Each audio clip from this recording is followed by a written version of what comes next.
a essa nossa conversa de Justiça e Paz, a primeira conversa de Justiça e Paz do ciclo de 2019, promovida pela Comissão Justiça e Paz da Arquidiocese de Brasília.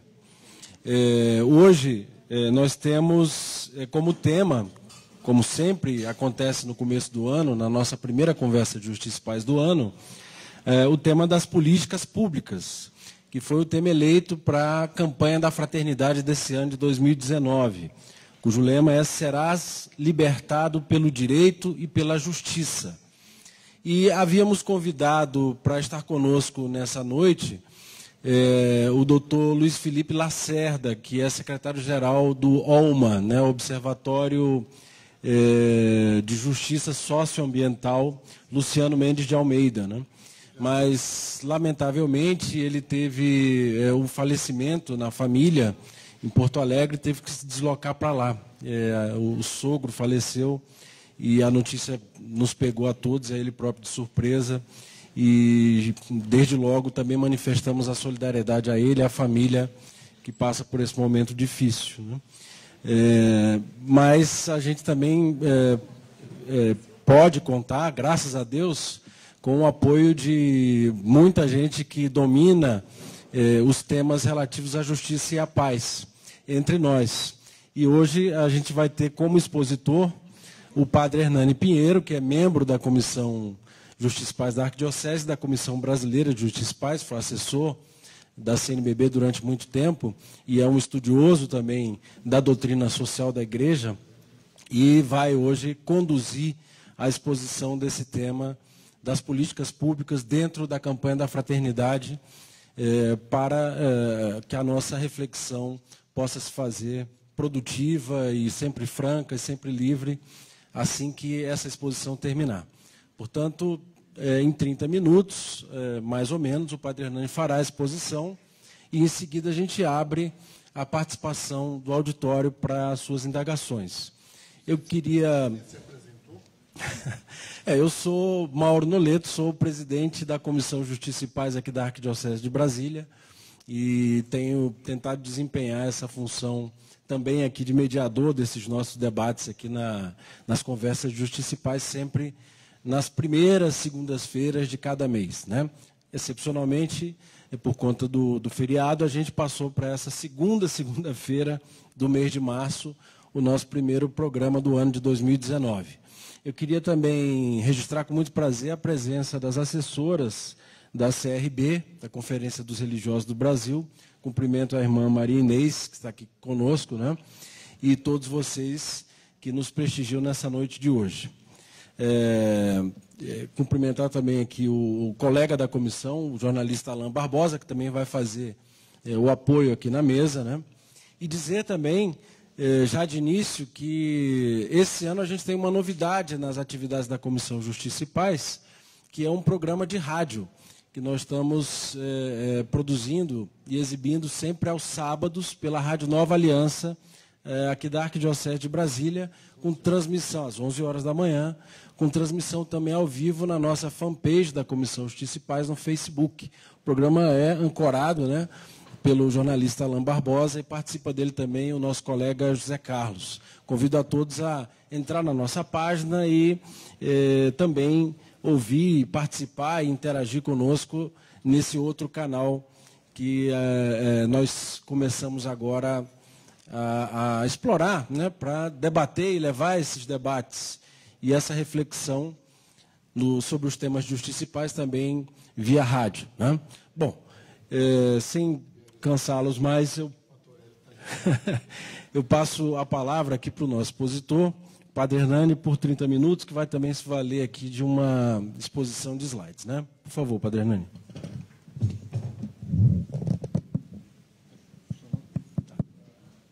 Então, boa noite para todos, para todas. Alegria de reencontrá-los. A campanha da fraternidade, acho que vocês têm presente, que é uma experiência da Igreja do Brasil que tem tido grande repercussão, inclusive em toda a América Latina, né?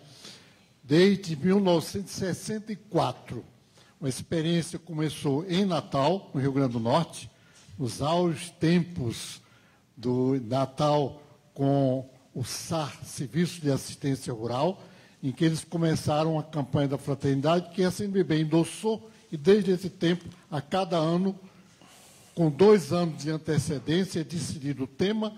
A cada ano nós temos um tema, um lema, e realmente é uma oportunidade de dar à Quaresma uma dimensão mais social. Essa é, de fato, a perspectiva da campanha da fraternidade.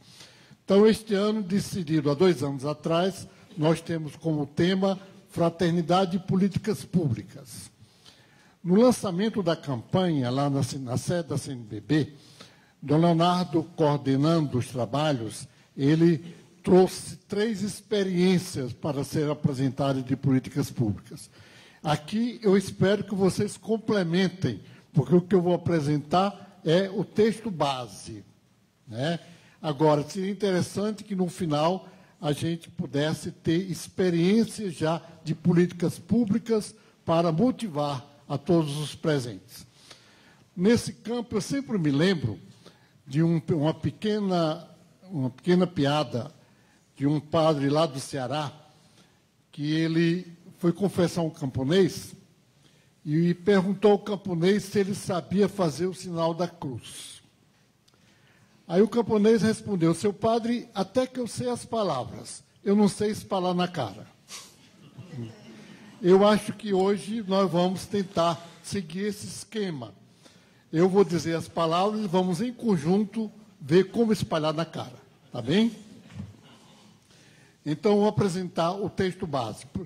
Relembrando aí que a campanha da fraternidade é um caminho de conversão quaresmal. Um caminho pessoal, comunitário e social que visibilize a ação de Deus na história. Tem como objetivo principal, então, construção da fraternidade e conversão pessoal e social. Isso me parece fundamental. O Papa Francisco, a cada ano, ele tem mandado uma mensagem para a campanha da fraternidade. E essas mensagens estão sendo muito bem valorizadas. Eu gostaria que nós lêssemos em conjunto, que é o começo da mensagem dele ao povo brasileiro. Vamos ler juntos?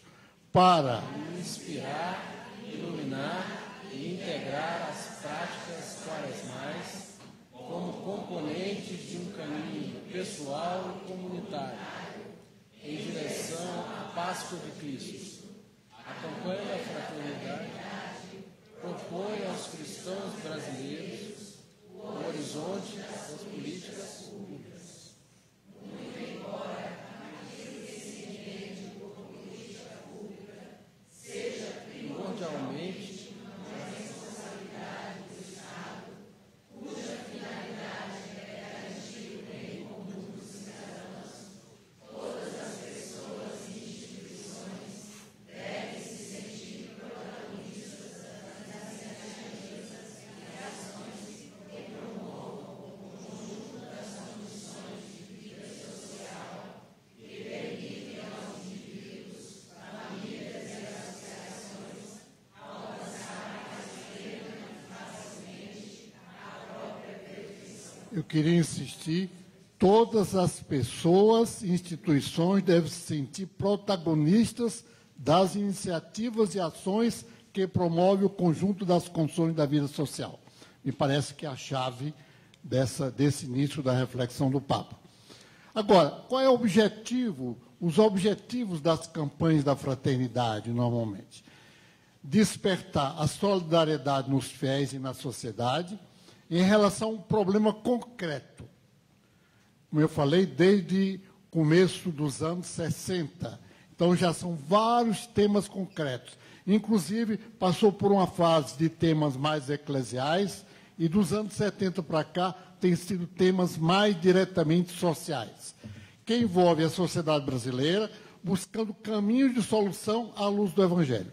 Educar para a vida em fraternidade, com base na justiça e no amor, exigências centrais do Evangelho.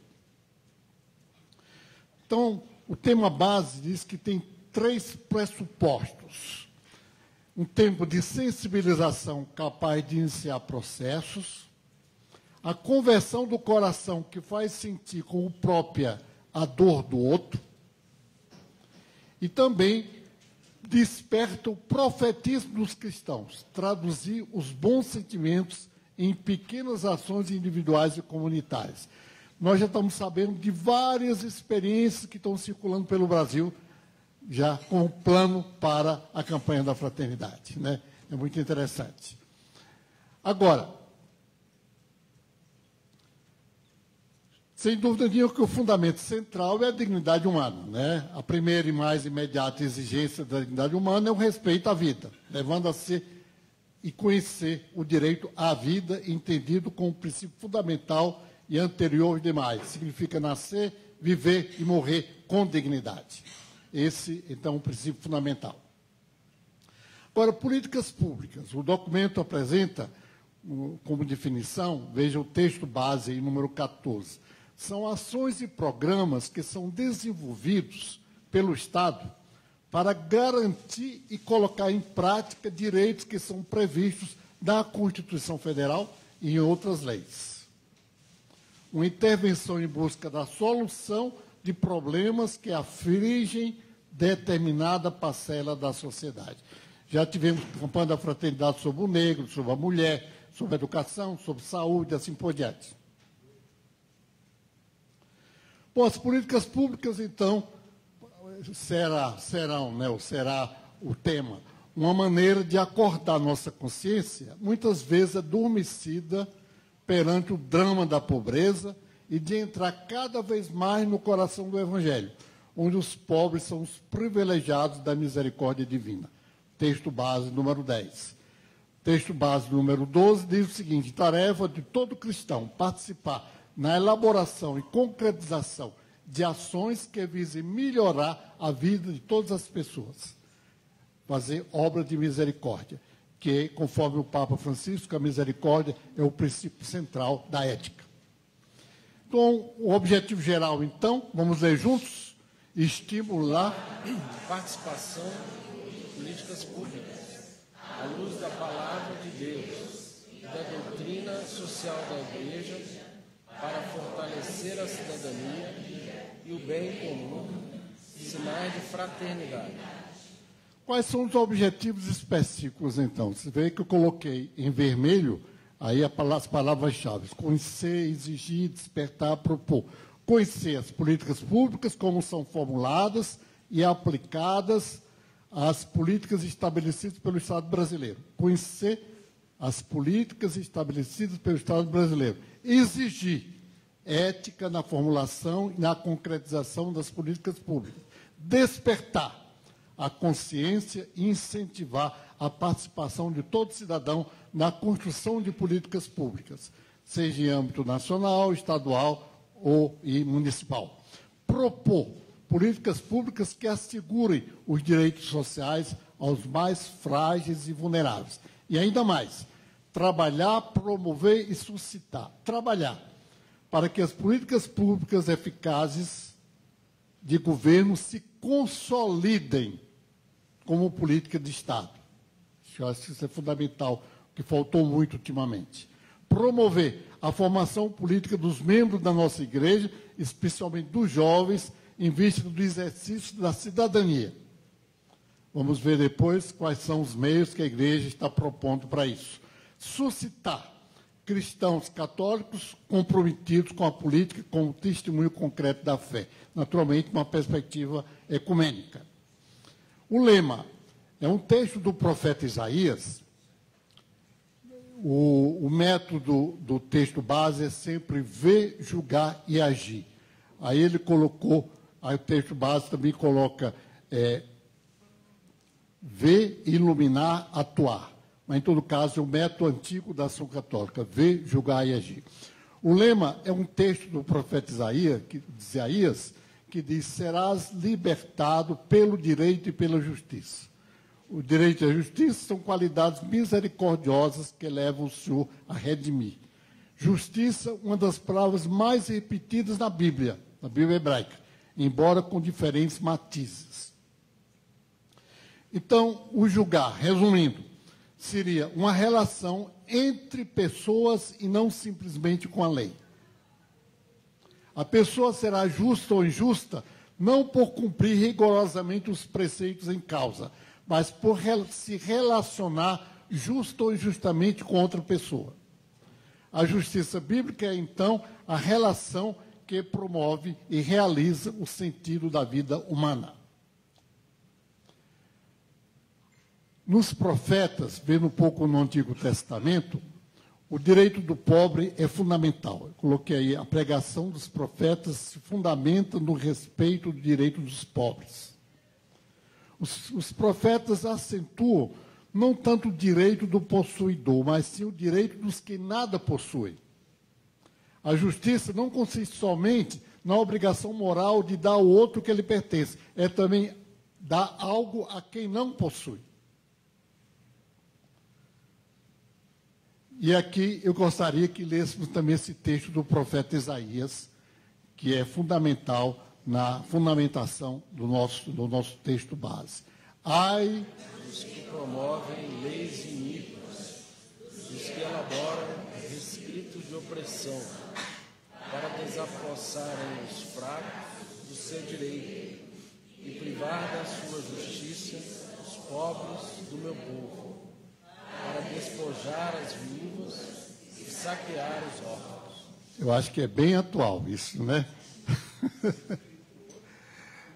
É bem atual. Resumindo, então, o Antigo Testamento, as Sagradas Escrituras trazem consigo uma ampla reflexão e insistência em convivências mais justas e amorosas. Aí eu cito aqui o Pentateuco, os profetas e a sabedoria. O Pentateuco representa uma constituição em vista da construção de uma sociedade alternativa, com as marcas da igualdade e solidariedade, como seria bom se isso acontecesse no Brasil. Profetas insistem na importância da consciência crítica, da constante análise da realidade e da denúncia de todas as injustiças, valorizando como centro o pobre. Sabedoria representa um projeto de educação, pois somente ao resistir às propostas dos perversos e ao cultivar diariamente apreço pela instrução do Senhor, o homem poderá ter êxito em tudo que faz. No Salmo 1. Agora, no Novo Testamento, Jesus retoma muito dos profetas e da sabedoria do Antigo Testamento, mas tem algo novo.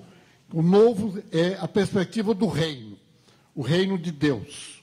Jesus fala do seu Pai, Abá, e do reino de Deus com um olhar cheio de compaixão pelas necessidades e dificuldades da existência humana.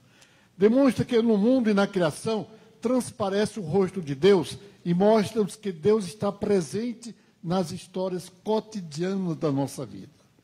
E aqui, agora, o documento cita o texto base do Vaticano II, que é a questão dos sinais dos tempos. Devemos estar atentos a captar os sinais dos tempos em nossa época.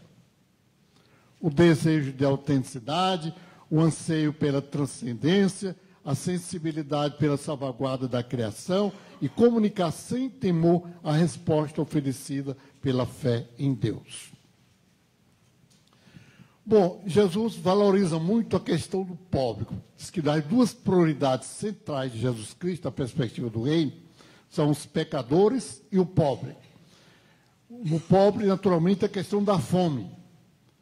Vejamos, sobretudo, aí o texto de Marcos, a multiplicação dos pães, que o documento traz com detalhes. Jesus desembarcou, diz o texto, viu a multidão, ficou tomado de compaixão e diz: dai vós mesmos de comer. Eram ovelhas sem pastor. Mandou sentar sobre a relva verde, fez grupo de 50 a 100 para resgatar a memória profética dos profetas, então passando de massa dispersa para um povo organizado, que eles são também para nós hoje nos movimentos sociais, né? Movimento organizado. Então, para adiante. Passa aí. Uma pergunta que o documento faz ao iluminar, ao julgar, é: quem é o meu próximo? É uma pergunta que foi feita a Jesus, né? Quem é o meu próximo? Ultimamente, os teólogos da América Latina, da teologia da libertação, estão insistindo muito que o próximo não é nem tanto aquele que está próximo geograficamente, mas aquele de que eu me aproximo, que precisa de mim. Esse aqui é o meu próximo. Né? Então, o próximo, conforme o Evangelho, é sobretudo aquele que mais se encontra ameaçado em sua sobrevivência. Ora, por ser faminto ou doente, por ser trabalhador assalariado, mulher, criança, etc. Enfim, é justamente este o raciocínio e o modelo de comportamento que a fé cristã de propor quando dialoga com a sociedade, com o Estado democrático e as ciências, a fim de enriquecer o debate sobre os projetos e as eficácias das políticas públicas atuais. Agora, o documento também dá uma fundamentação nos padres da igreja primitiva, dos primeiros séculos, que tinham muita consciência social. Inclusive, se perdeu muito o conteúdo e o valor teológico desses primeiros séculos do cristianismo. No Concílio Vaticano II, nós tínhamos alguns teólogos especialistas nesses padres da igreja e trouxeram muita contribuição. Por exemplo, aqui, São João Crisóstomo, do século IV. Foi na compreensão do amor pelos pobres como liturgia que João Crisóstomo denunciou repetidas vezes os cristãos das suas igrejas o escândalo do corpo de Cristo na mesa eucarística e deixar morrer de fome os pobres nas portas das igrejas. Entendeu?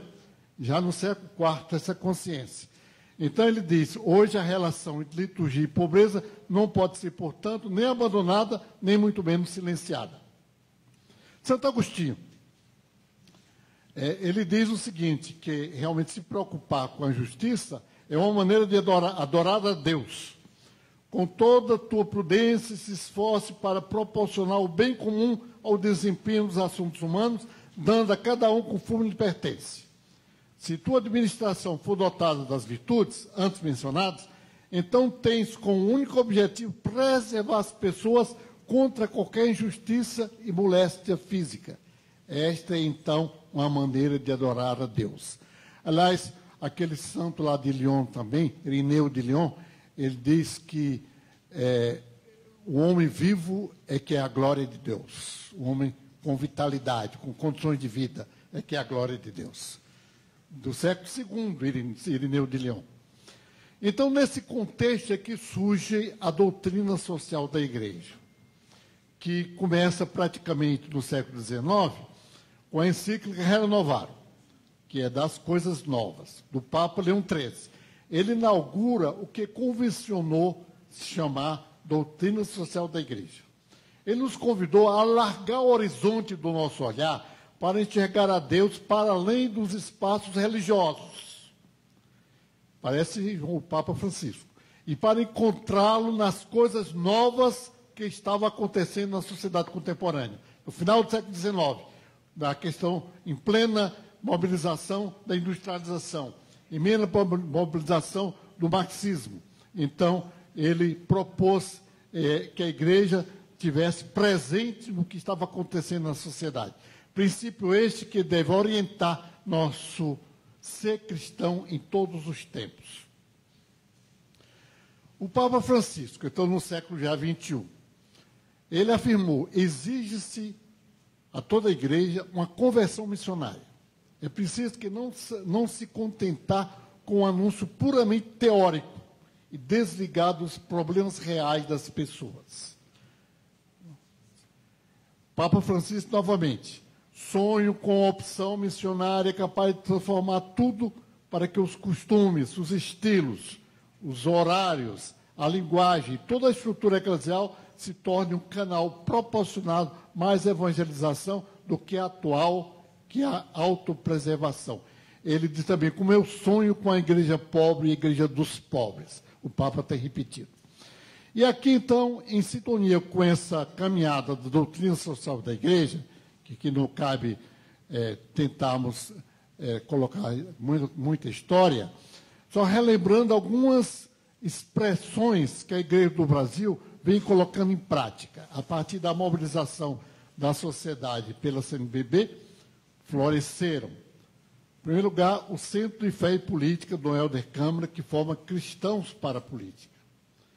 a assessoria política da CNBB no Congresso, Mutirão Nacional de Superação da Miséria e da Fome, as semanas sociais, tudo coordenadas e mobilizadas pelas pastorais sociais, o dia 7 de setembro com o Dia dos Excluídos, e as análises das conjunturas em todas as reuniões da CNBB de 10, 15 anos para cá.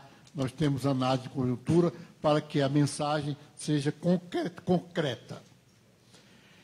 Agora, isso também entrou numa perspectiva latino-americana.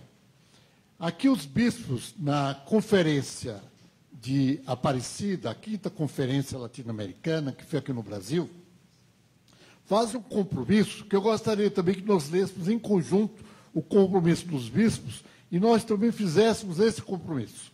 Comprometemo-nos a trabalhar para que a nossa igreja latino-americana e caribenha continue sendo, com maior afinco, companheira de caminho de nossos irmãos mais pobres, inclusive até o martírio. Hoje queremos ratificar e potencializar a ação preferencial pelos pobres feita nas conferências anteriores. Seja preferencial implica que deva atravessar todas as nossas estruturas e prioridades pastorais. A Igreja Latino-Americana é chamada a ser sacramento de amor, solidariedade e justiça entre nossos povos. Eu tenho uma experiência interessante com relação a essa consciência latino-americana, que nós brasileiros normalmente somos muito autossuficientes, somos brasileiros, né? Somos mineiros, somos paulistas. Eu estava numa reunião em 1971, em Quito, de participantes de toda a América Latina. E eu comecei me apresentando, eu estava nesse momento em Recife, sou brasileiro do Nordeste do Brasil, numa cidade chamada Recife. Os outros se apresentavam dizendo, eu sou latino-americano, nascido no Peru. Eu sou latino-americano, uma pancada na cabeça. Eu sou latino-americano, nascido na Argentina, né? Porque nós, normalmente, não temos essa consciência de sermos latino-americanos, né? E isso é fundamental, eu acho. Inclusive, nós tínhamos perdido um pouco, tinha sido muito incentivado em Medellín, tínhamos perdido um pouco, e a Conferência de Puebla, em 2007, retomou um pouco essa consciência latino-americana. Bom, já no Agir, eu gostaria de começar por um texto, uma reflexão que está no texto base, que é um pouquinho longo, mas eu acho que é muito importante. Deus não surpreende Caim pela dimensão do culto, ou seja, pelo significado de sua oferta, mas por perguntar pelo seu irmão, que ele sabia onde estava. Como Caim, também estamos sendo surpreendidos por Deus nesta campanha da fraternidade, pois sabemos onde estão nossos irmãos. Os que ainda não morreram, agonizaram-se de fome, ou por não terem direito à moradia, não terem direito a trabalho, não terem direito a transporte público, educação e saúde de qualidade. Vamos ler juntos? Será ser indiferente a esse sofrimento é responder a Deus com a mesma dureza de Caim. Por acaso eu sou responsável pelo meu irmão? Eu acho que é uma pergunta fundamental. Agora, já no agir, no atuar, o documento traz várias pistas de ação, né? Por exemplo, coloca a importância de participar, que eu acho que na cultura individualista, consumista que nós estamos vivendo, há uma certa resistência a participar. Então, o documento insiste muito nisso. Por isso que eu coloquei participar, participar, participar. Participação consciente e ativa nos conselhos paritários de direito, nas escolas de fé e cidadania. Nós temos hoje no Brasil umas 60 escolas de fé e política, às vezes chamam também fé e cidadania, né? Inclusive, temos aqui um casal que são na primeira escola de fé e política lá em Rondônia, o Renê e a Odete, que inclusive são nossos alunos do Centro de Fé e Política. Continuando. Participar nas audiências públicas, espaço de diálogos para buscar soluções, nos conselhos gestores ou de direito, nos órgãos de controle e participação social, que pode ser deliberativos ou pode ser também com poder de decisão, nos órgãos consultivos, com estrutura municipal, estadual e federal. Participar, participar, participar. Nas conferências, espaço de debate e construção de pautas políticas, onde diferentes atores sociais se encontram para contribuir com a proposição de políticas públicas. Nas conferências em todos os níveis, de saúde, de educação, de cidadania, né, Fatorelli? Participar. Nos fóruns e reuniões, espaços de encontro que pode ser realizado por iniciativa do poder público ou da sociedade, com variados temas e propostas. Participar nas organizações da sociedade civil e movimentos sociais, terceiro setor, que se formam em torno de determinado tema e se especializam no atendimento e necessidade do mesmo. Participar. Políticas públicas sociais, políticas públicas de transporte, políticas públicas de saúde, políticas públicas de educação, políticas públicas de habitação, políticas públicas macroeconômicas, políticas públicas fiscais, monetárias, cambiais, industriais e comerciais, políticas públicas específicas ou setoriais, de meio ambiente, de cultura agrária, direitos humanos, mulheres, negros, jovens, crianças e adolescentes. O mapa é grande, temos muitas condições de participarmos e darmos a nossa contribuição.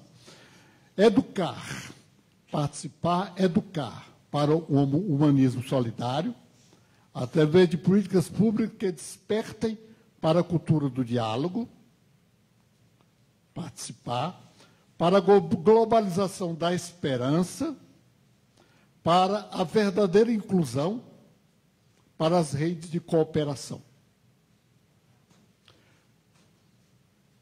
Participar, educar, redescobrir na educação o bem comum, as pastorais sociais, os movimentos sociais, os observatórios sociais, que estão crescendo cada vez mais, os caminhos da cidadania. Agora, já terminando, eu trago o final da mensagem do Papa. No começo, eu apresentei o início da mensagem do Papa. E a mensagem do Papa para a campanha da fraternidade, no final, ele faz um apelo fundamental. Vamos ler juntos? Refletindo e rezando as políticas públicas, com a graça do Espírito Santo, faço votos, queridos irmãos e irmãs, no caminho quaresmal deste ano, à luz das propostas da campanha da fraternidade, ajudo todos os cristãos a terem os olhos e o coração abertos para que possam ver nos irmãos mais necessitados a carne de Cristo, que espera ser reconhecido, tocado e assistido cuidadosamente por nós. Assim, a força renovadora e transformadora da ressurreição poderá alcançar a todos, fazendo do Brasil uma nação mais fraterna e justa. E para lhes confirmar nesses propósitos, confiados na intercessão de Nossa Senhora Aparecida, de coração, envio a todos e a cada um a bênção apostólica, pedindo que nunca deixem de rezar por mim. Isso é bem o Papa, né? Reze por mim. Ele pede sempre. Olha, a campanha da fraternidade tem algumas características seguintes. Nós temos, além do texto base que eu apresentei, nós temos outros tipos de subsídios para os colégios, né, para a educação, temos subsídios para os trabalhadores, temos subsídios para a Via Sacra, da Quaresma, né, temos vários tipos de subsídios. Isso me parece que amplia muito o ângulo da campanha da fraternidade. E também, a cada ano, um concurso para um hino, né? Aí os especialistas em música chegam sempre 70, 80 contribuições e uma equipe de música então escolhe o hino. Infelizmente eu não trouxe aqui, mas o hino é bonito. Mas trouxe também concurso a oração da campanha, né? É uma oração que é lida e rezada nas missas, nas celebrações em todo o Brasil. Então vamos terminar aqui a nossa exposição rezando em conjunto a oração. Vamos ficar de pé?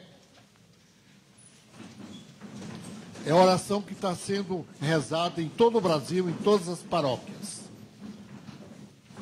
Pai misericordioso e compassivo, que governais o mundo com justiça e amor, dai-nos um coração sábio para reconhecer a presença do vosso reino entre nós. Em sua grande misericórdia, Jesus, Filho amado, habitando entre nós, testemunhou o vosso infinito amor e anunciou o evangelho da fraternidade e da paz. Seu exemplo nos ensina a acolher os povos marginalizados, nossos irmãos e irmãs, com políticas públicas justas, e sejamos construtores de uma sociedade humana e solidária. Divino Espírito, acenda em nossa igreja a caridade sincera, o amor fraterno, a honestidade e o direito resplandeçam em nossa sociedade. Sejamos verdadeiros cidadãos do novo céu e da nova terra. Amém. Vamos ficar sentados. Eu dizia no início que eu ia dizer as palavras do sinal da cruz para depois espalharmos na cara. Vamos agora trazer experiências ou questionamentos, contribuições para que realmente o sinal da cruz seja espalhado na cara no nosso país e a campanha da fraternidade seja, de fato, um grande momento de crescermos na consciência da cidadania, no compromisso com as políticas públicas. Obrigado.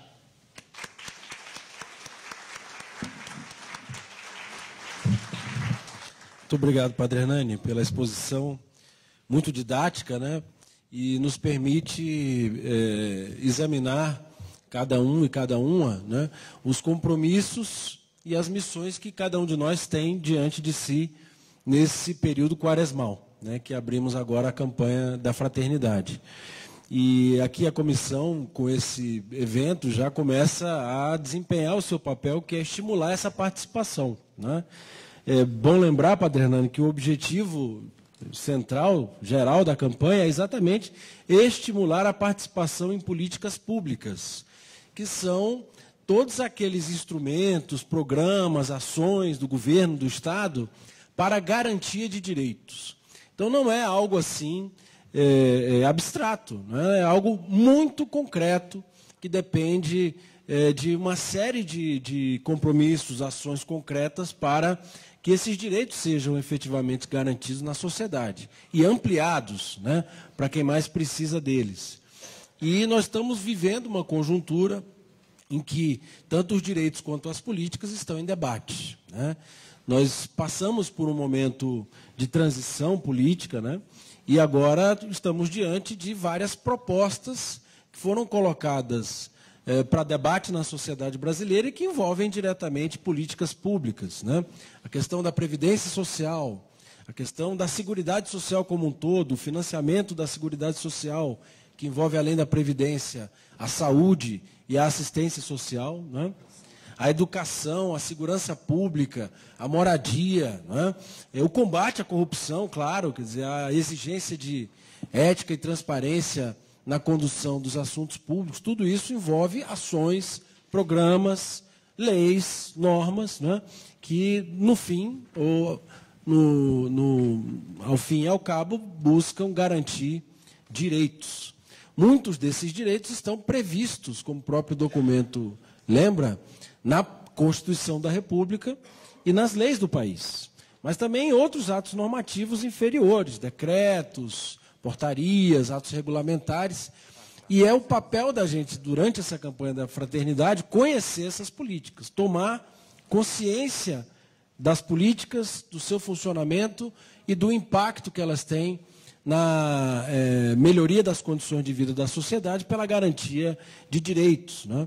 Portanto, aproveitando o auditório repleto, né, e a presença tão ilustrada de pessoas que militam na atividade pública, nós abriremos agora esse espaço para um debate, né? A gente pede que quem queira se manifestar, venha aqui adiante da mesa. O nosso colega o Fernando está com o microfone e cada um terá aí uns 2, 3 minutinhos para fazer a sua exposição. Pergunta, crítica, sugestões, informação, né? Como disse o padre Hernani, é a hora de espalhar na cara, né? Toda essa informação que a campanha da fraternidade propõe em torno desse tema especial, desse tema tão importante para a sociedade brasileira, que são as políticas públicas. Está sendo gravado e muita gente está acompanhando. Ah, claro, claro. É bom também dar uma saudação para aqueles que nos acompanham via internet, na página da Comissão Justiça e Paz, no Facebook, que também podem mandar aqui para a mesa. Os nossos colegas vão recolher também comentários ou perguntas e a gente, na medida do possível, vai tentar contemplar todos vocês, né? Bom, quem queira se manifestar, por favor, vem aqui diante. Eu já tenho alguns Fernando. inscritos. A gente só lembra desse cuidado, irmã. A gente só lembra desse cuidado e aí eu vou tentar ajudar a gente aqui também com relação ao tempo. Né? Geralmente, depois de 2 minutos, eu começo a pedir, por favor, né, cuide do tempo e de um jeito bem claro, tempo. Né? Então, assim, só para a gente pensar e, por favor, não ficar, né, cuidar com tomar esse cuidado do tempo, tá bom? A Ana Maria, não é isso? Já se inscreveu?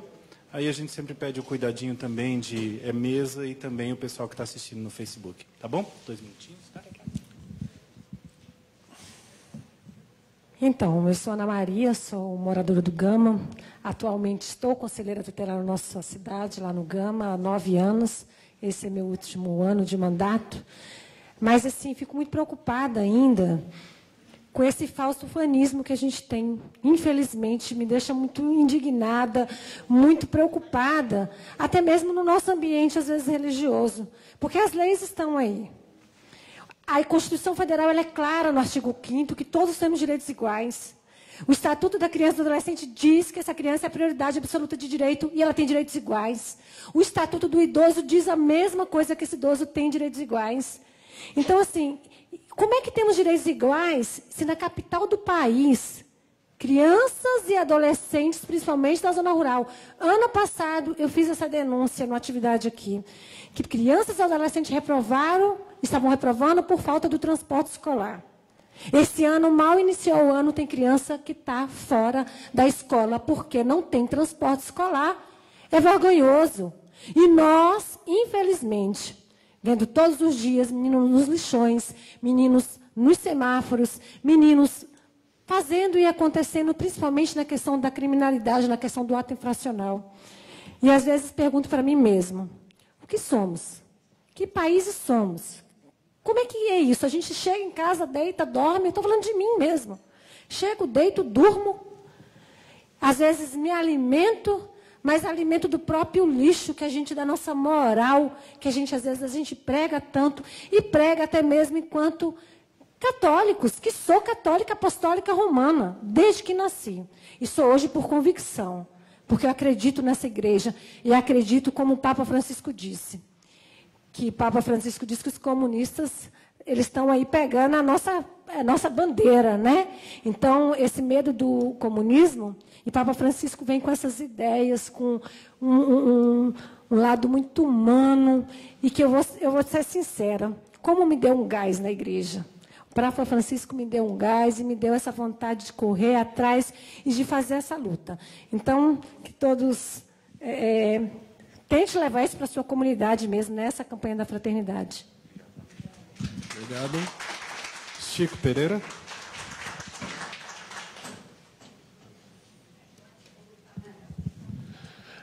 Eu sou o Chico Pereira e eu costumo dizer o seguinte, eu sou um cristão católico apostólico romano militante. Então, eu acho que nós precisamos ser militantes. Agora mesmo, nós estamos indo na Via Sacra, começamos, aí tem o livrinho ali e tal, toda a orientação, tem uns encontros, mas parece igual rezar o Pai Nosso na missa. A gente dá as mãos, reza o Pai Nosso e depois sai aquele bando que nem se conhece. Entendeu? Então, eu acho que nós estamos precisando ser militantes. E essa militância passa exatamente o seguinte, pelos nossos padres, que eu vivo cobrando aqui, entendeu? Que nem sequer faz referência, está lá no povo de Deus desse encontro aqui. E olha que eu sou rato de igreja, entendeu? E, no entanto, nunca fui surpreendido por um sacerdote dizendo, Comissão de Justiça e Paz. Não, nunca vi, nunca ouvi.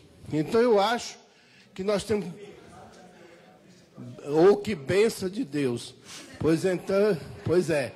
Então, eu acho o seguinte, eu sou sindicalista, eu sou petista, que quando fala que é petista, aí chega, sacode as tábuas da igreja.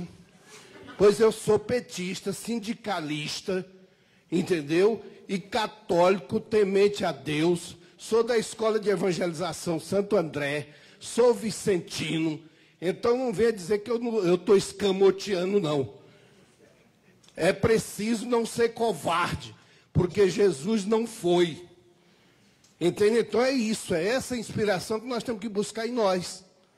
Entendeu? E a política pública passa, queiramos ou não, pela política. E o Papa tem dito isso. E aí nós ficamos nos acomodando quando sai um candidato do seio católico, ninguém dá apoio. Aí está lá, veja lá o Congresso como é que está. A turma da Bíblia, né? Ainda põe a Bíblia no meio do negócio. Entendeu? Então eu acho isso, companheiro. Só tem um jeito. Nós temos que ir para o ataque. Não adianta ficar esperando a morte chegar. Ou vai para o ataque ou não adianta.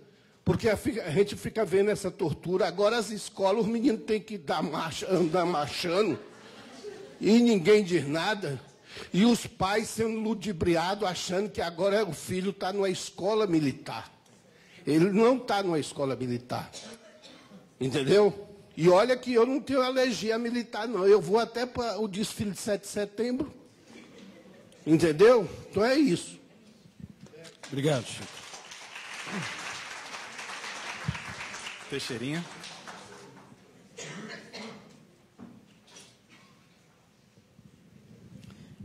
Boa noite para todo mundo aqui presente. Boa noite. Meu nome é Teixeira, eu participo da Caritas Arquidiocesana de Brasília e participamos do Vicariato Social. O que eu quero fazer aqui é mais um informe de divulgação do trabalho relacionado às políticas públicas, fraternidade e as políticas públicas. Para quem não está muito por dentro da estrutura da arquidiocese, nós sabemos que a arquidiocese ela é organizada em vicariatos territoriais e também em vicariatos temáticos. Então, geograficamente, os vicariatos territoriais estão aí espalhados pelo Distrito Federal, e dentro deles nós temos as paróquias, um conjunto de paróquias forma o que se chama setor, ou setores, e o conjunto de setores forma um vicariato territorial, norte, centro, sul e leste, abrangendo o DF todinho. Além desses vicariatos territoriais, temos os vicariatos temáticos.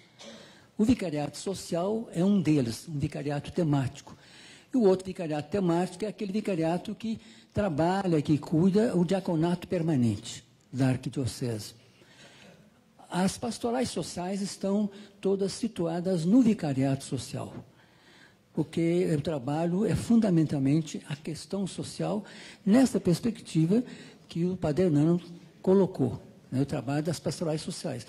Hoje, em Brasília, na arquidiocese, somos em torno de 14 pastorais sociais, como saúde, por exemplo, como da criança, como do menor, como da sobriedade, como a Sociedade de São Vicente de Paulo, e assim por diante, carcerária, né? Várias pastorais que formam esse conjunto do vicariato social. E já no ano passado, o vicariato social tentou, assim, de uma maneira muito tímida, e ainda esse ano também bastante tímido, a chamada Semana das Pastorais Sociais. A gente juntava determinadas paróquias, representantes das paróquias, para conversar sobre o trabalho das pastorais sociais, a importância da ação social da igreja, a importância da igreja buscar a transformação social no Distrito Federal. Então, a gente fez isso ano passado, chamamos de Semana das Pastorais Sociais. Foi uma primeira experiência. Neste ano, nós estamos fazendo a mesma coisa de uma maneira um pouquinho melhor com relação à fraternidade e políticas públicas. A gente está juntando o pessoal de vários setores e de várias paróquias e fazendo um dia de formação sobre a campanha da fraternidade deste ano, né? Então, esse é um trabalho que nós estamos fazendo. Ontem, por exemplo, foi no Vicariato Sul, lá em Taguatinga, ali perto dos Maristas, né, a paróquia Nossa Senhora de Fátima, tivemos um encontro de várias paróquias, representantes ali presentes. Já fizemos também esse encontro no Vicariato Norte e no Vicariato Centro. E vamos fazer dia 24 de março no Vicariato Leste, que pega aquela região ali de Santa Maria, Samambaia, Recanto das Emes, vai por aí. Então, a gente faz esse trabalho com o objetivo de que os cristãos, os agentes pastorais, tentem iniciar um estudo, um aprofundamento da proposta da campanha da fraternidade deste ano. Então, isso é uma coisa que está ainda muito devagar. Neste semestre, a gente vai usar mais o trabalho de estudo e de reflexão, e no segundo semestre nós vamos voltar ao mesmo mecanismo, à mesma estratégia, para aprofundar mais a ação da Igreja Arquidiocesana aqui em Brasília, no campo da ação social. Dom Sérgio insiste que a arquidiocese tem que ter o seu rosto social. E o vicariato social tem esse papel, aglutinar não só as pastorais sociais, mas outros serviços, outros movimentos da igreja, inclusive também da sociedade, nessa perspectiva da transformação social. Obrigado, Teixeira. Claro. Claro. Não tinha visto, viu? Era você. Olá, boa noite. Meu nome é Clara Alcione. E eu vou, assim, começar fazendo uma confissão. Confissão, padre. Confissão pública. Eu não estou conseguindo entrar em igreja nenhuma mais, né? Evangélica, eu não sou evangélica, sou católica. Mas nem católica, nem evangélica. Eu não consigo mais entrar em igrejas. Me perdoem se puderem. Desde que católicos, cristãos, católicos, evangélicos, pessoas que dizem cristãos, dançaram fazendo imagem de arminha, pedindo que bandido bom é bandido morto, e outras barbaridades que todo mundo conhece. Então, eu não consigo entrar mais em igreja. Isso me dói profundamente, porque o que é ser cristão? Eu busquei em algum lugar da Bíblia, ou em escritos cristãos, onde que Jesus fala que tem que matar gay, que tem que matar prostitutas e tem que matar pessoas, seres humanos, seja lá quem sejam eles. Então, minha confissão, eu não consigo entrar em igreja nenhuma nesse momento. Mas a minha fala aqui também vai por outro lado, que talvez eu não tenha entendido Mauro Nolito. Talvez eu não tenha entendido a sua fala, então eu peço então um esclarecimento, porque me pareceu, você falou, passamos por uma transição e agora estão em debates políticas públicas. Foi isso que eu ouvi e foi isso que eu entendi, como se estivesse em debate políticas públicas. Está aqui nesse meio, mas no âmbito da política pública não está. Está a destruição das políticas públicas. Então, me deu a impressão assim, que neste governo está em discussão políticas públicas. Não está. Está a destruição daquilo que você também falou, que está regulamentado na Constituição. Então, assim, essa coisa que talvez um eufemismo, você chame de transição, né? Eu sou mais direta e sou uma pecadora, confessa, eu chamo de golpe. Então, não chamo de transição coisa alguma. Então, foi talvez essa incompreensão do que você falou. E outra coisa, como se fala em políticas públicas, e mesmo que individualmente, pequenos grupos, ONGs, façam alguma atividade, tem um grupo de pessoas, e eu faço parte deste grupo de pessoas já aposentadas, de servidores públicos que têm sido massacrados como os grandes vilões da tragédia brasileira. Então, é um grupo de pessoas que também precisam de defesa, porque ser servidor público, ser professor, ser da saúde pública, virou ser bandido. Então, assim, quando a gente vai defender políticas públicas, embora as instituições façam seus trabalhos, pequenos grupos e tal, essa categoria que existe no mundo inteiro, não é só no Brasil, que tem servidor público, pelo contrário, no mundo inteiro, na Alemanha, na França, no Japão, na Rússia, todos os lugares têm, nós não somos os únicos bandidos da terra, passa também pela defesa desses profissionais que trabalham com as políticas públicas. Então, se há aqui e acolá algum servidor público não correto, é possível, assim como há da empresa privada, um monte que também não são corretos. Então, essa criminalização dos servidores públicos, principalmente agora das universidades, dos professores, é uma tragédia imensa e que não é de um programa de transição, nem que está discutindo política pública, não. Muito pelo contrário. Então, talvez eu tenha entendido errado, mas foi isso que eu entendi. Obrigada. Obrigado. Gente, eu aviso que já encerramos as inscrições, que ainda temos mais 8 pessoas inscritas. Então, assim, pela questão do tempo mesmo, a caridade de todos e todas, são muito bem-vindos e bem-vindas. Suas questões e seus comentários também na nossa fanpage. Todo mundo já tem muito costume de acessar lá também e colocar. É bem-vindo também, tá bom? Ô, Fernando, se me permite só dar uma resposta à senhora Clara, né? Se não for interromper, ou termina, todo mundo fala, depois eu... você prefere? Não, esclarecimento, né? Pois não. Vai esclarecer agora? Não, a senhora pode fazer a sua intervenção, por favor. No final, eu Sim, eu sou irmã Raquel das Irmãs da Assunção. Ponto final. Queria uma comunicaçãozinha nível latino-americano. No dia 28 de abril próximo, vão ser beatificados um bispo, 2 padres e um leigo da diocese de La Rioja, Argentina. É Monsenhor Angelelli. Nós estamos em contato com as nossas irmãs que trabalharam junto com o Monsenhor Angelelli, que foi morto pela polícia, pelo exército argentino. Os dois, a ditadura, né?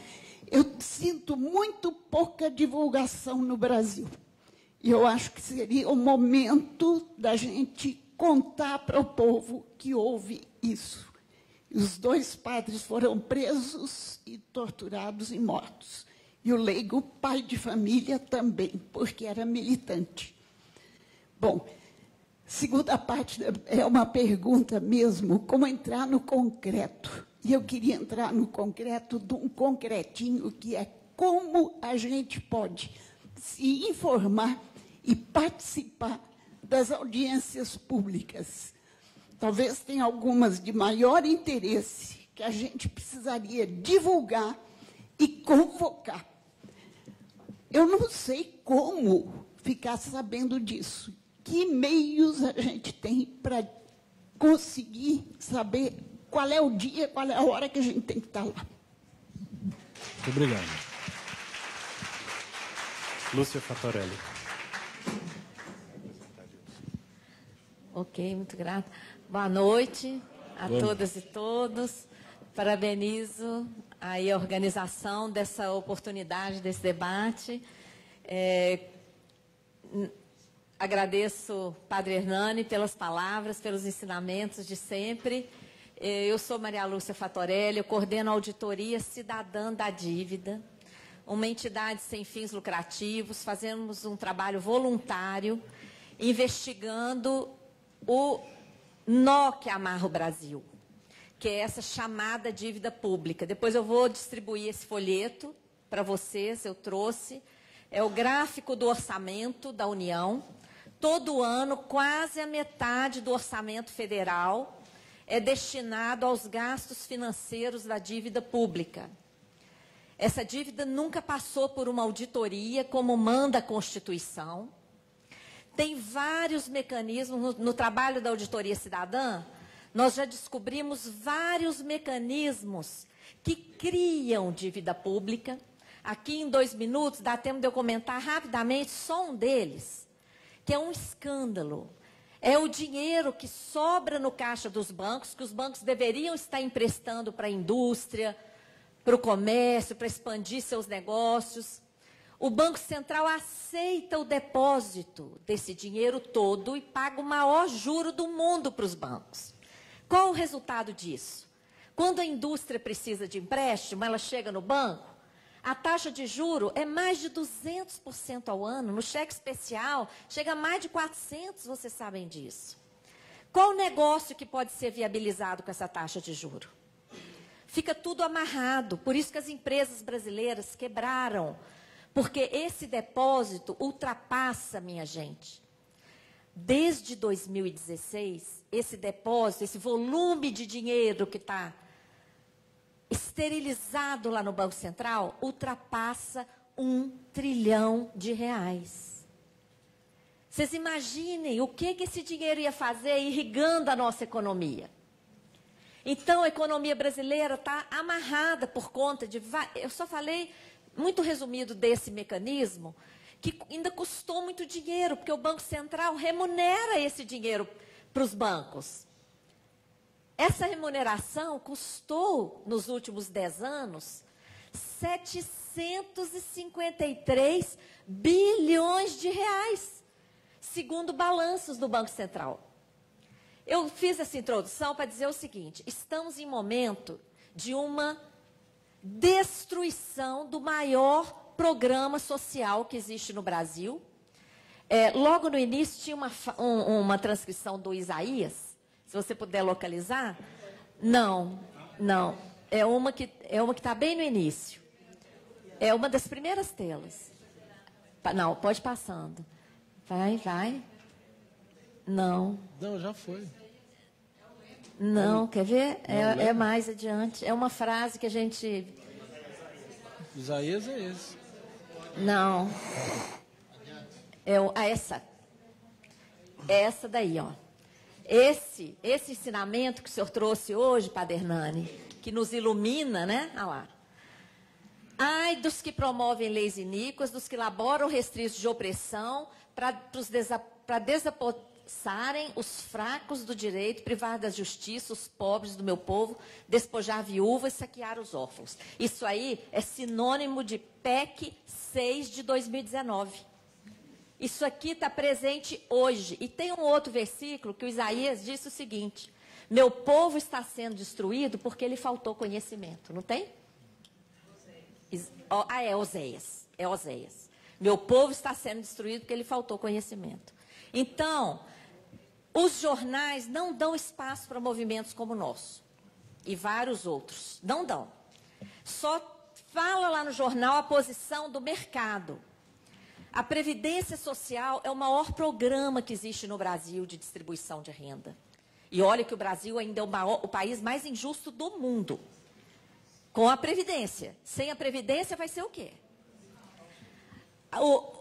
Os benefícios estão sendo reduzidos, adiados. Alguns estão sendo extintos, porque com a exigência ao mesmo tempo de mais idade para aposentar e mais tempo de contribuição, as pessoas não vão chegar lá.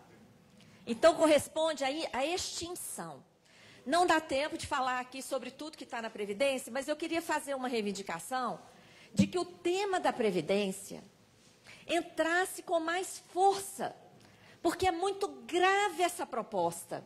Essa proposta traz uma proposta de capitalização que é cada um por si. É o contrário do conceito de nação que foi falado aqui. É o contrário de solidariedade que foi falado aqui. E mais, A capitalização é uma aplicação de risco. Os bancos vão receber a contribuição definida, que está sendo definida na Constituição, e não terão nenhum compromisso com benefício futuro. Pode ser zero e pode ser negativo, porque se a aplicação der errado, virá uma conta para equilibrar o fundo. Então, isso não é previdência. Capitalização nem pode ser chamado de previdência. Então, como isso é muito grave, afeta o nosso povo, afeta principalmente os mais pobres. Concordo com quem falou anteriormente que os funcionários públicos estão sendo criminalizados porque passaram num concurso público, num contrato unilateral colocado pelo governo, pagaram sobre o bruto a vida inteira, continuam pagando sobre o bruto depois que se aposentam. Qual o problema? Então, é muita desinformação e nós não podemos deixar essa reforma passar. Tá? Eu acho que essa campanha da fraternidade, se nós vamos discutir política pública, a principal política pública que existe no Brasil é a Seguridade Social, que envolve previdência, assistência e saúde. Muito grata. Muito obrigado. Beth. Claro, se quiser. Pegar o carro da Lúcia, eu sou apaixonada nessa mulher, porque ela é muito sábia. Eu gostaria de ter um pouco da sabedoria dela. Eu sou a Beth Trindade, sou assistente social, moro no Gama, trabalho na assistência social. Eu sinto na pele, né, isso que ela acabou de dizer, porque eu penso, Padre Hernani, que nós, igreja, né, católica, apostólica, romana, nós temos que falar, ouvir, mas também nós temos que pensar em coisas concretas. Ontem, na celebração que eu participei, o padre falou assim, quem já participou de audiência pública aqui? Acho que foi eu mais uns 3, não foi, Maristela? Então, pouquíssima gente participa dessa audiência pública que a colega falou. Esse dia nós tivemos uma audiência pública lá na Câmara sobre saúde mental, né? E aí, eu organizei um grupo de mulheres que também passa por isso na família, que sofre desse mal. Então, a gente tem que participar dessas audiências, temos que divulgar, porque não basta só a gente ir na igreja rezar, é importantíssimo a gente rezar em comunidade, mas a gente também tem que agir, fazer algo concreto. E eu gostaria que a nossa Igreja Católica, aqui da Arquidiocese de Brasília, pudesse pensar num evento que pudesse organizar como se diz, as pessoas, lideranças, né, das paróquias, para que a gente pudesse fazer um seminário sobre políticas públicas. Porque, a partir desse seminário, a gente vai entender melhor o que é essa política pública e vamos poder pensar em ações concretas. Por exemplo, quando a igreja, numa campanha da fraternidade, foi Igreja e Sociedade, acho que foi 2015, lá no Gama, nós falamos assim, vamos assumir uma ação concreta. E tem um movimento de mulheres metamorfose. Inclusive, a Lúcia já foi lá, falou para esse grupo. Então, são ações pequenas e que vai fazendo a coisa acontecer. A gente sabe que o Estado ele tem o compromisso, o dever de garantir as políticas públicas, mas se nós não participarmos, não estiver fiscalizando, ter esse controle, vai para o ralo, gente. E nós estamos num desmonte das políticas públicas. Eu falo isso porque o meu profissional é diretamente ligado às políticas. É negação de direito, por exemplo, as famílias vão lá, eu trabalho no CRAS.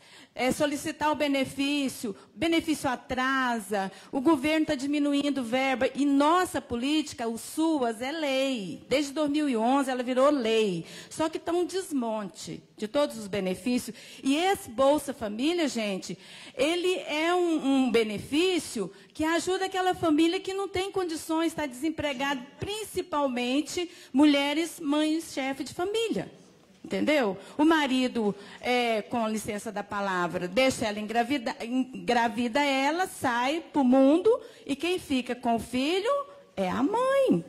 E se não for o Bolsa Família, ela morre de fome, ela vai lá para a rua pedir esmola. Então, é grave isso aí. Eu acho que nós, que somos de igreja, a exemplo do projeto, que Jesus Cristo deixou o projeto que a gente possa seguir em frente, a gente tem que ver isso aí.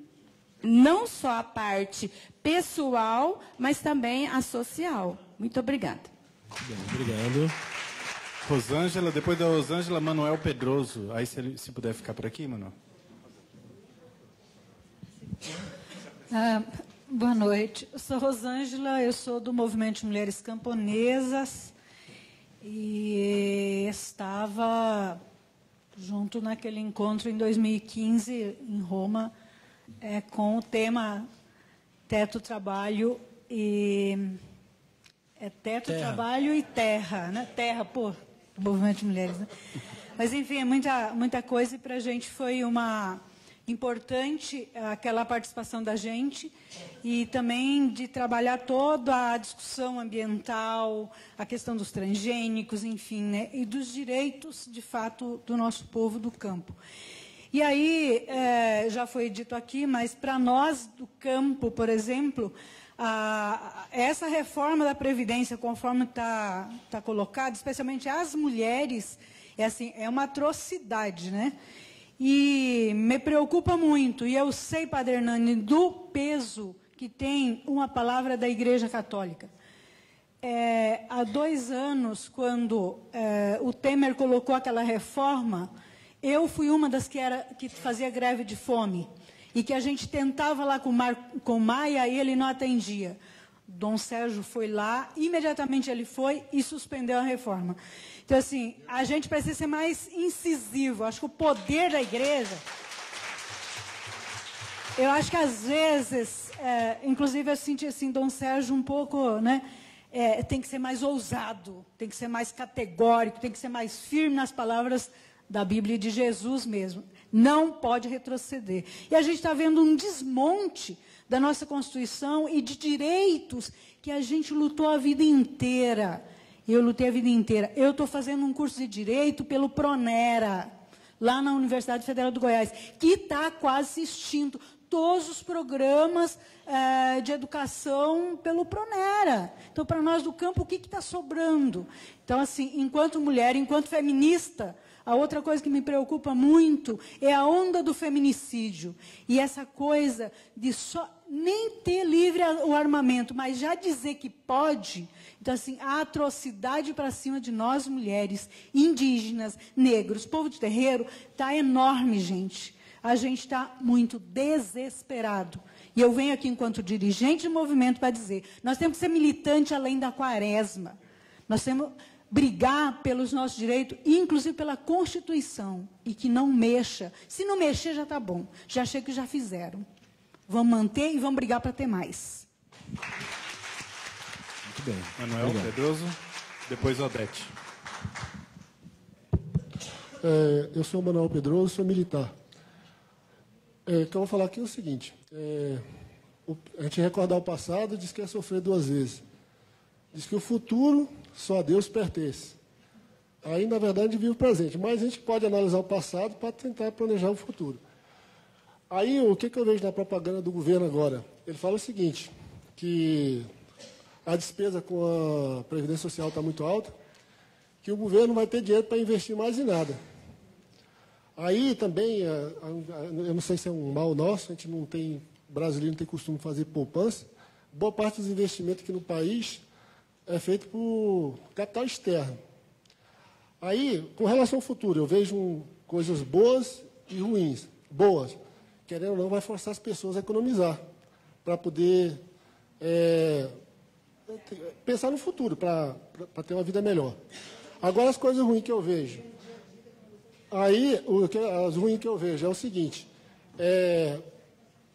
o que acontece é o seguinte, tipo assim, na década de 60, até mais ou menos aqui na Constituição de Brasília, a população brasileira era totalmente rural. Aí o que acontecia? Tinha pai, mãe, tios, era uma família, tipo assim, se um tivesse meio decaído, o outro supria. Agora, praticamente,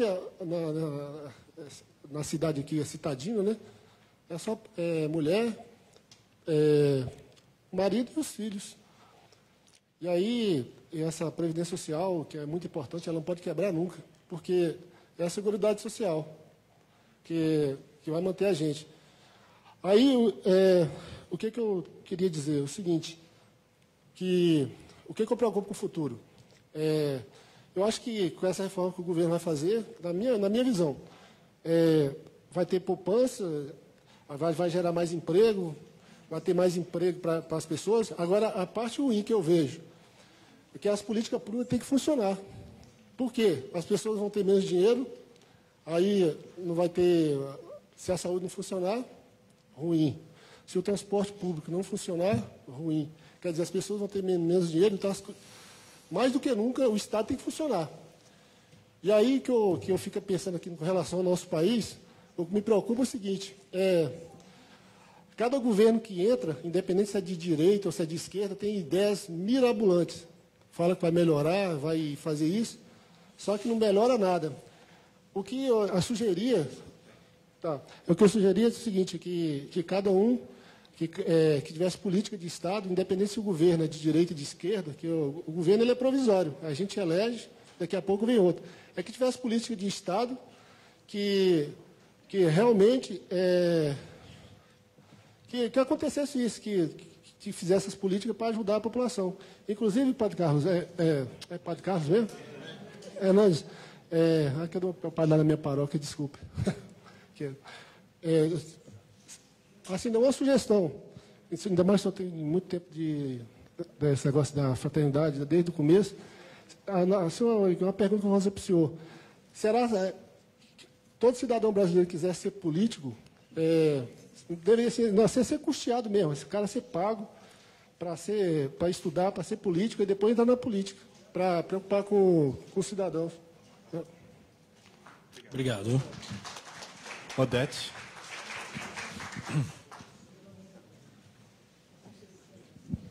Boa noite a todos e a todas.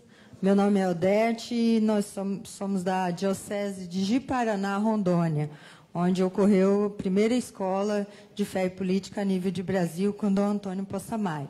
E lá a gente tem várias experiências. Eu vou colocar uma experiência e um desafio, que aí, seguindo os colegas que falaram aqui, que acho que nós temos enquanto igreja.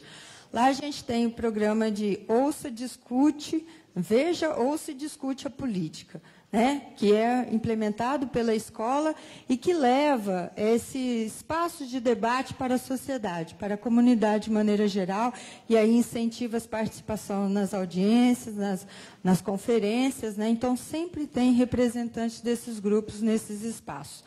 E um outro desafio que a gente tem, e aí foi colocado aqui a questão da bancada da Bíblia, né, que não representa a Igreja Católica, e como essa participação a gente também tem nos estados, nos municípios, e lá na nossa diocese, em nenhum dos períodos eleitorais, a gente levou, enquanto Escola de Fé e Política, essa proposta para a Assembleia Diocesana, de que nós, enquanto igreja, a gente não indicasse, mas pegasse nos municípios, era uma eleição municipal, aqueles candidatos que eram da igreja, né? E que a gente pudesse trabalhar no espaço falando desses candidatos, né? Não dizendo, incentivando que votassem fulano e ciclano, mas apresentasse esses candidatos. E, na maioria dos que estavam ali, que uma Assembleia Diocesana ela é majoritariamente formada pelos padres da Diocese, que compõem a Diocese, foi dito não. E aí, tudo bem, foi dito não, então não foi trabalhado isso. Depois, lá no nosso município mesmo, a gente ainda tentou, a nível local das paróquias, também disseram não. Depois que passou as eleições, nós lá temos 17 vereadores na Câmara Municipal. O resultado foi que dos 17 vereadores, 11 se diziam evangélicos, um católico. E aí, depois, nós tivemos uma outra reunião com os padres a nível de cidade, né, em que eles colocaram isso, que a Câmara majoritariamente era formada por evangélicos. Aí eu me levantei, né? Falei, bom, quando nós fomos pedir para que a gente incentivasse, para que a gente trabalhasse com esses nossos representantes, não aceitaram. Então, eu acredito, assim como falaram aqui, eu acho que nós, enquanto igreja, a gente tem que dar mais a cara a tapa. Né? A gente tem que colocar lá, tem que acompanhar, tem que incentivar, tem que fiscalizar e assim por diante. Eu acho que nós, enquanto... E já que a campanha de fraternidade fala de políticas públicas, é o momento oportuno. Obrigada. Antônio Teixeira. Boa noite. Dirigindo-me à mesa, Padre José, Noleto, Alain... Eu cumprimento meus amigos para lhes dizer que, pelas políticas públicas, na via efetora, nós encontramos o amor, a compaixão e a fraternidade. E a palavra-chave, em seguida, se chama dignidade. O que é dignidade? Não é algo assim que é para enfeite, porque para mim, dignidade é aquilo que você leva consigo quando deixa o lar em busca de trabalho, emprego, educação e 3 refeições balanceadas todos os dias. O que é que a gente vai dizer desses milhões de brasileiros que sequer têm emprego, sequer têm renda mínima, para não falar naquilo que é a essência da cidadania, que é a educação. E tudo isso, a dignidade e esses preceitos de uma vida cidadã desaparece quando se perde a saúde. Então, política pública, na verdade, significa voltar àquilo que foi feito no começo do século passado, na crise da borracha e do café, quando Rui Barbosa, um advogado, feito ministro da Economia, mandou rodar dinheiro para que o povo tivesse salário para comprar o que comer. E comprando o que comer e comprando suas necessidades básicas, aquecer a economia. E o que é que estão fazendo aqui, a pretexto daquilo que Maria Lúcia vem fazendo, um trabalho extraordinário, chamando atenção para esse crime de lesa pátria, que é mistificação à medida que os rentistas locupletam com riquezas nunca antes tiradas do bolso de quem não tem o que comer. A esse fenômeno se chama de globalização. E é necessário ter muito cuidado no uso dessa palavra, principalmente quando se faz com um sentido correto, porque globalização, como querem, ofende a mim, sim, ofende diretamente a todos vocês, porque uma das coisas que nós defendemos é a nossa cultura, a nossa ancestralidade, a nossa memória de antepassados, que tudo isso está dentro de uma fronteira, de uma nação que se chama de Brasil, e nós não estamos dispostos a perder tudo isto. Eu queria dizer que não vou sair do tema das políticas públicas que requerem vias efeitoras, ou seja, Bolsa Agricultor, daquele homem do campo com as mãos calejadas que depois de 60 anos não pode mais trabalhar e também não vai ter o que comer. Quando essa política foi colocada em prática, há uns 50, 40 anos atrás, modificou o perfil dos vilarejos do interior do país. Porque quando recebiam aquela miserinha, naquele dia se vendia o feijão, se vendia a farinha e o pão, e o dinheiro circulava na cidade.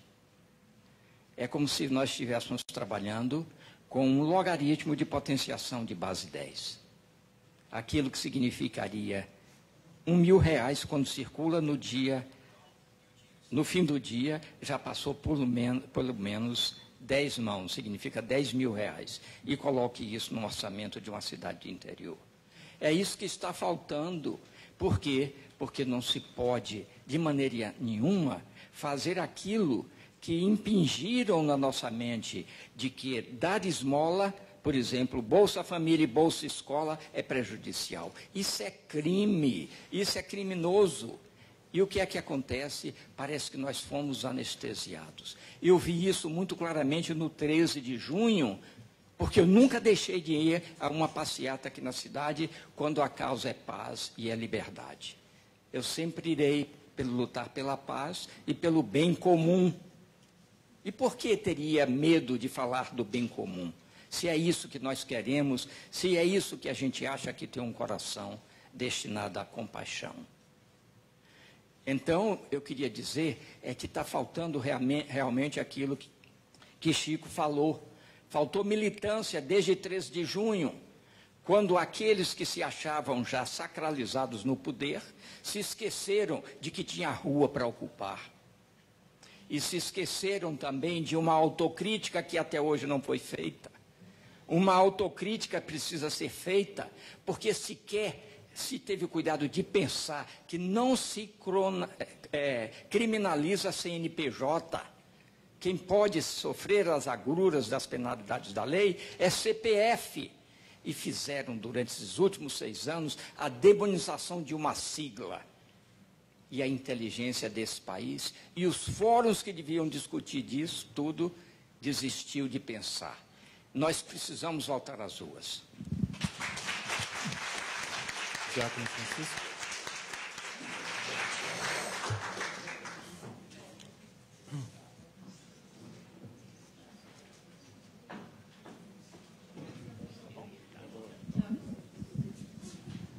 Boa noite. Eu sou Francisco, sou diácono permanente. Eu trabalho com as pastorais sociais, Caritas paroquial lá em Santa Maria.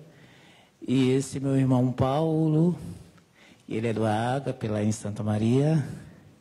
Depois ele vai falar um pouquinho, vou só abrir aqui. Vou me reportar a 2 palavras, 2 comentários que eu ouvi ultimamente, bem rapidinho, tá? Primeiro, quando Bolsonaro falou que pediu, né, para os militares fazer um sacrifício, né, para aceitar a reforma da Previdência. E eu fiquei pensando, né, se para nós é tão bom, por que para os militares tem que ser um sacrifício, né? Então eu fiquei assim preocupado, né? Eu digo, mas por que para os militares é um sacrifício? Para nós é ótimo, né? A gente não consegue entender muito bem, né? E a segunda foi no Estadão ontem, quando Paulo Guedes disse que se a reforma da Previdência não for aprovada, ele vai retirar aquelas rubricas, né, que a gente tem na Constituição, que já está designada, né, para a educação, saúde, né? Aí são os políticos que vão definirem aquilo, porque ali já está designado, né? Aquela fatiazinha, né, que vai para a educação. E aí, como é que fica, né? Se já está tão difícil, se tira, e os políticos gostam tanto de educação, de saúde, de segurança, né? Aí a gente fica pensando, meu Deus, agora é que vai ficar bom de verdade, não é? Se tira tudo isso. E aí o meu amigo Paulo, que tem uma deficiência, ele é cego, né? Vocês estão vendo? E ele tem umas necessidades especiais, né? E a gente fica pensando assim, pois é, Paulo, e agora, depois de tudo isso, se eles tirarem... Será que você tem alguma necessidade, Paulo? Fala daí das necessidades especiais, das políticas públicas que a gente precisa aí para a sua categoria, a categoria dos cegos, né? Boa noite. Boa noite. Sim, nós aqui em Brasília temos uma dificuldade muito grande na mobilidade. Foi feito para nós um piso tátil na rodoviária e em diversos lugares. Mas, quando eu chego na rodoviária que desço do BLT, encontro o piso tátil, a primeira coisa que eu encontro, eu acho que uns 50, 100 pessoas em cima fazendo do piso tátil um local para ele pegar o ônibus. É como se tivesse lugar marcado para ele ficar em cima. Aí ali eu... levo até na brincadeira, porque eu vou com a bengalinha cutucando as canelas até sair lá na frente. Aí, quando entro dentro do ônibus, Devido a eu ser renal, muitas vezes eu tenho hipotensão. Aí mal consigo subir no ônibus. Quando entro, lembro sempre que à minha esquerda sempre tem uma cadeira. Sou sempre o segundo ou o terceiro a entrar. Quando eu entro, que cutuco, já é uma nova canela, porque já tem um sentado ali. Aí o motorista ou o cobrador, quando são mais instruídos, pedem que, por favor, levante, que meu sente. Aí levanta, mas escuta a pessoa. Vem aqui nesse ano. Não sei o que ele falou, mas tudo bem. E quando chega na rodoviária também, a gente quer subir. Muitas vezes a escada rolante está quebrada, o elevador está quebrado. Então é muito difícil para a gente aqui em Brasília, porque deveria haver, em cima da política pública também, informação a todas as pessoas para que compreendessem isto. Que nós, muitas vezes, também precisamos respirar um pouquinho e andar um pouquinho só. Então é muito difícil.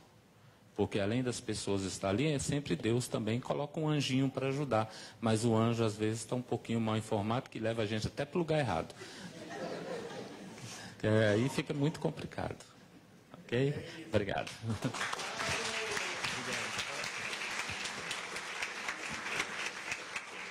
Professor Aldo Paviani. Obrigado. Bem, boa noite a todas e a todos. É um prazer estar aqui, como frequentemente venho. Cumprimento o Padre Hernando, o Noleto. Em primeiro lugar, uma sugestão.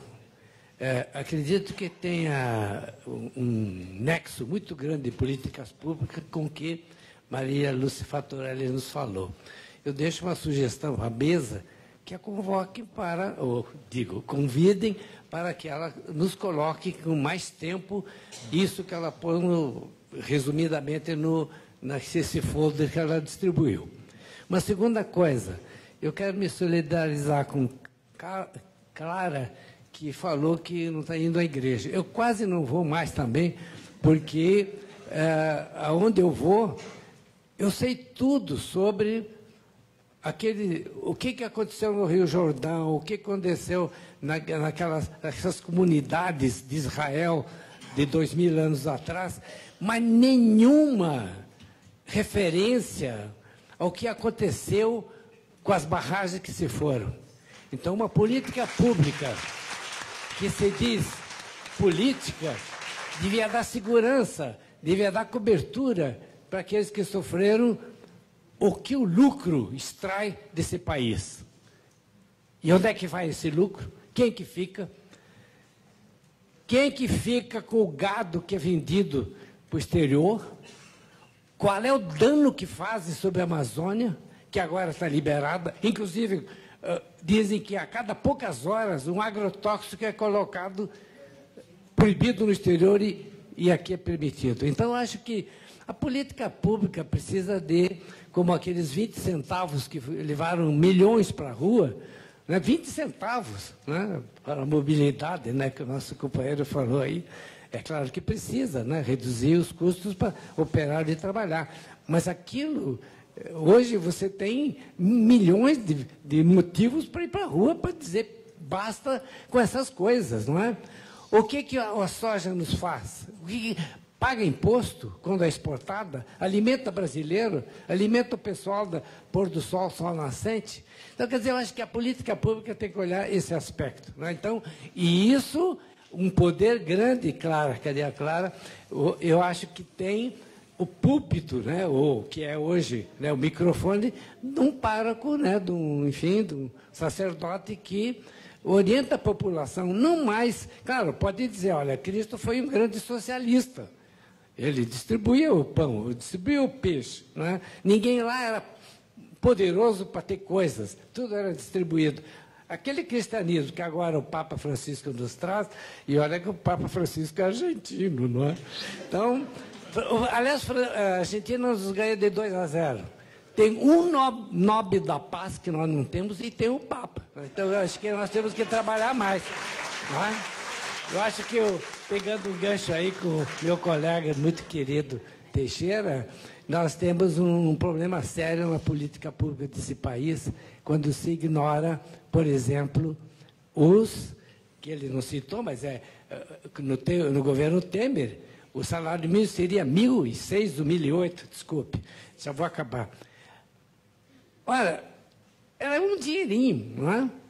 Um pouquinho mais. Foi reduzido primeiro para 1.000, depois para 998, que vinha, aliás, 996, que depois subiu para 998. Que coisa medonha! Você está massacrando a população operária, que talvez não tenha quem ganhe um salário mínimo, mas 2 salários mínimos ou 3 salários mínimos, tem milhões ganhando. Então, acho que a política pública tem que olhar para uma melhor distribuição de renda e mais fraternidade entre nós. Obrigado.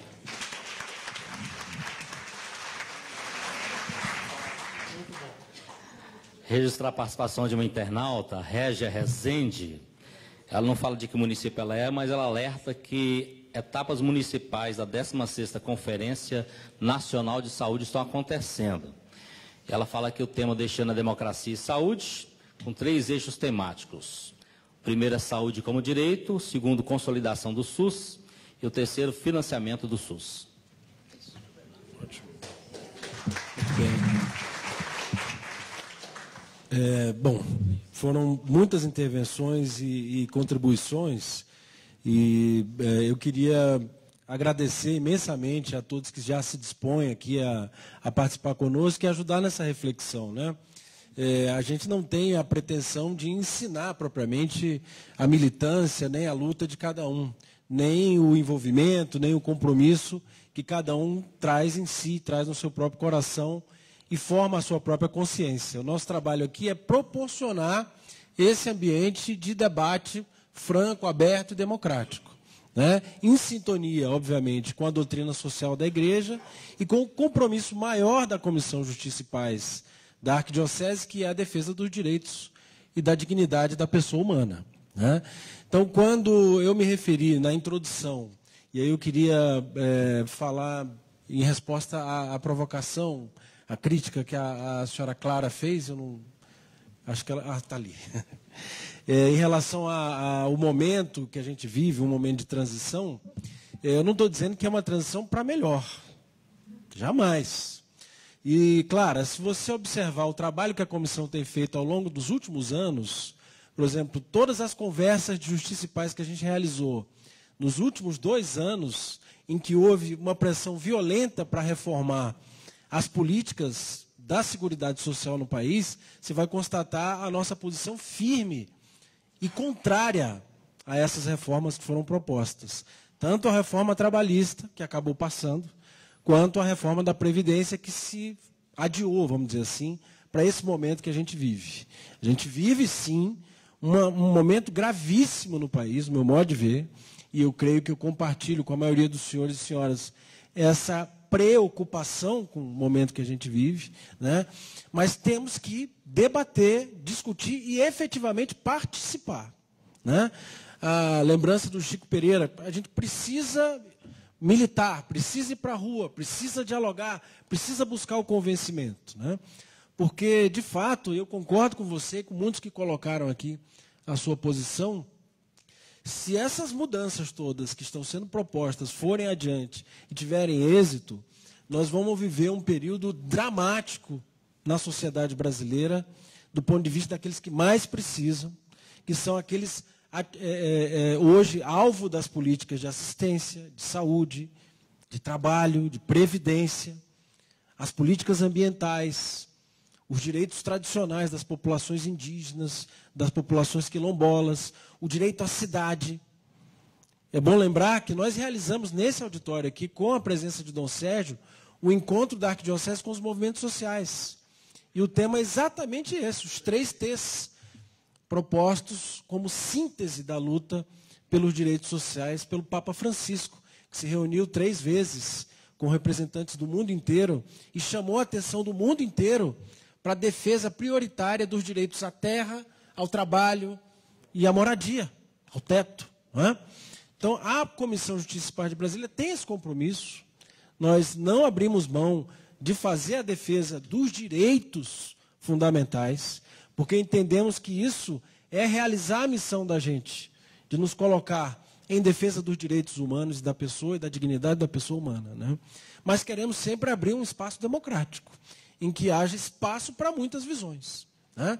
Porque muitas vezes a gente fala para si mesmos, e é preciso que a gente fale para quem talvez não goste da gente, para quem talvez não concorde com a gente em alguns aspectos ou outros aspectos, mas sempre firmes no propósito e na defesa desses direitos e desse compromisso. Esse é o trabalho que vem sendo feito pela comissão. E aí eu convido todos e todas a conferirem no próprio site da gente, quanto texto a gente tem lá, quantos vídeos a gente tem. A doutora Maria Lúcia certamente será convidada novamente para estar aqui ao longo desse ano, como foi o ano passado, e falou exatamente disso, né? Essa questão do teto de gastos, que é um teto decrescente, esse problema da desvinculação das receitas da União, que está de novo pautado e que pode eliminar qualquer obrigatoriedade para estados, municípios e União de gastar aquilo que a Constituição manda gastar com saúde, educação, direitos fundamentais básicos. Não é? Esse ataque aos conselhos. Não é? O Ministério Público Federal, não sei se todos sabem, mas essa semana mandou um ofício para a ministra dos Direitos Humanos, da Mulher, etc., exigindo explicações por que os conselhos dos direitos humanos e tantos outros setoriais conselhos, que são a face da participação social na ação administrativa, na ação política, por que esses conselhos foram extintos ou desmobilizados? Qual é a justificativa para isso? Muitos deles são criados por lei, outros por atos administrativos, e alguns na própria Constituição, como saúde, assistência social, né? Então, o momento é crítico mesmo. É uma transição preocupante, sim.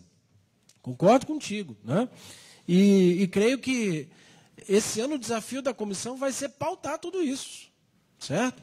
O Alan, que dirige o nosso programa, como eu já mencionei, na rádio, todo sábado, de 11 ao meio-dia, debate um assunto de justiça e paz. E esse ano vamos debater intensamente os temas de políticas públicas. Já para esse próximo sábado, a gente está pretendendo discutir educação, e que envolve também essa opção que foi feita por militarizar as escolas no Distrito Federal. Vamos discutir isso, né? Porque, aparentemente, há um clamor de alguns setores para que isso ocorra. Mas e consequências? E efeitos pedagógicos, efeitos psicológicos na formação das crianças e adolescentes? Isso também tem que estar em pauta, tem que ser discutido, né?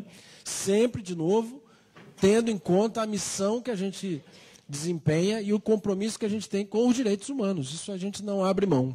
Mas quer debater, quer expandir a nossa atuação, né? Que é um pouco, enfim, no terreno do convencimento, não da ação social explícita, porque nós não somos um órgão que presta serviço social, né?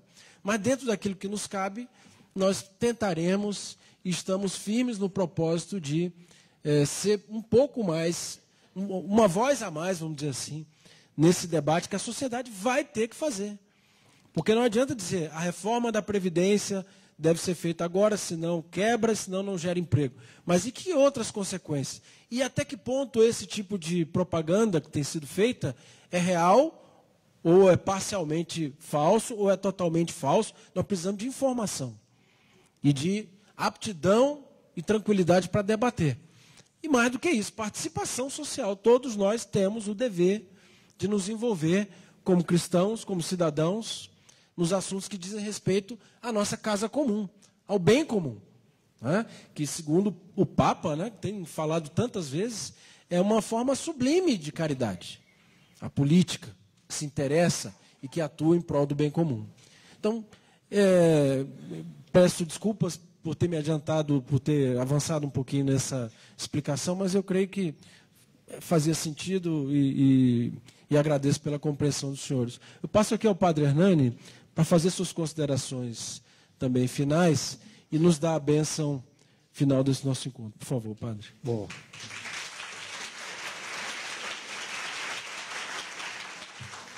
Eu acho que não teria muito a acrescentar, concordo com as observações aqui do Mauro Noleto, e aprendi muito a espalhar na cara com as coisas.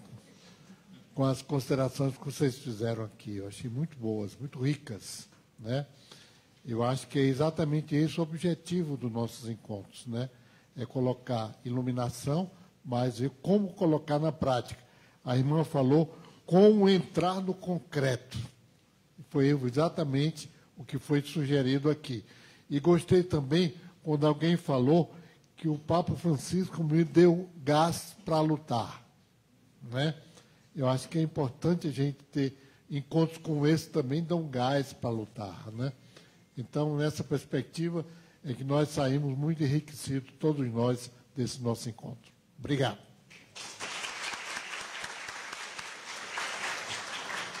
Mas o Noleto tinha proposto uma bênção final. Vamos, então, pedir que a bênção de Deus esteja sempre conosco para que realmente nós não entremos no clima de desânimo, mas procurando sempre, como disse Santo Agostinho, procurar para achar, mas achar para procurar, né? Então, nesse clima de contínuo busca da dignidade humana. O Senhor esteja conosco. Abençoe-nos o Deus que é Pai, que é Filho e Espírito Santo. E vamos continuar em paz e comprometidos com a justiça. Amém.